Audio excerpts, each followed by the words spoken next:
Ginugunita ngayong araw ang itinuturing na pinakamalagim na trahedya sa karagatan. 25 taon nang nakalilipas nung nagbanggaan ang pampasaherong barko na MV Doña Paz at ang oil tanker na MT Vector. Mahigit 4,000 ang naitalang patay sa insidente.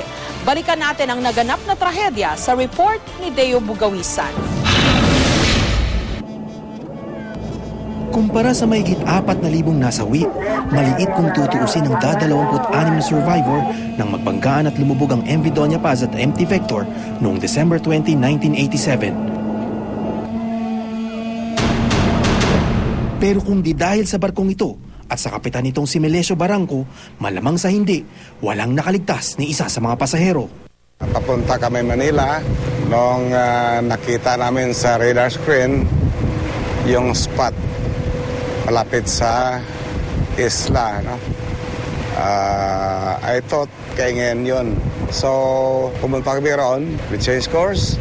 Nakita namin na ilang tao na pupunta sa barko na nagsiswim.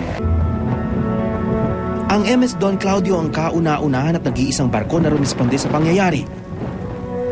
Mahigit 8 oras matapos ang trahedya, saka pa lamang nakapagpadala ng rescue team ang Philippine Coast Guard. We immediately made rescue, no?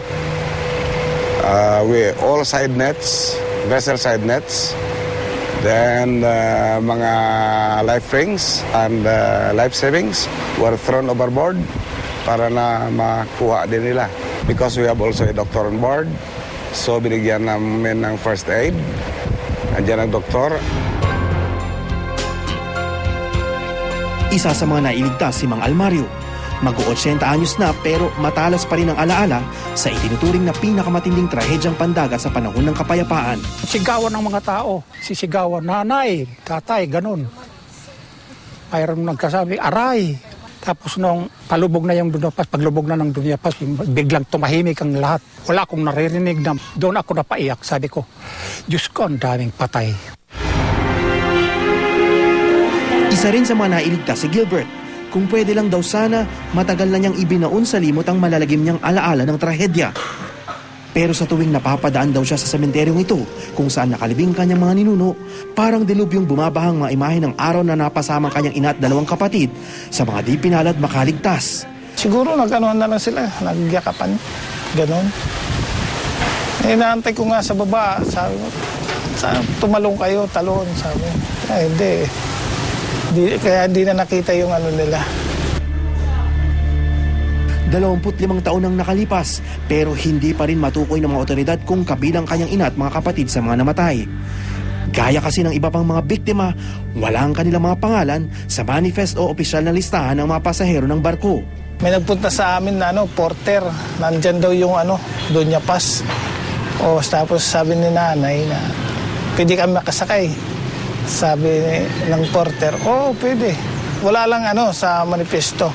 Sabi ni nanay, okay lang, sige. Ang malinaw, mahigit 1,000 pasahero lang ang otorisadong isakay ng MV Doña Paz. Pero matapos ang investigasyon ng Board of Marine Inquiry, mahigit 4,000 ang naitalang patay sa trahedya. Batay sa nangyari, marami tayong nilabas ngayong mga regulations, mga patakaran para makasigurado tayong ligtas ngayon yung maritime transportation natin. Para sa maritime safety, pinagkukunan nila ng aral yung nangyari sa MV Doña Paz. At ang nakapanlulumo, ang mga leksyong dapat matutunan sa trahedya, tila nakalimutan na. Sa loob ng mahigit 2 dekada matapos ang tinagurang Asia's Titanic, may 30 kahalintulad pang trahedya ang naitala sa bansa. Dave Bugawisan, GMA News.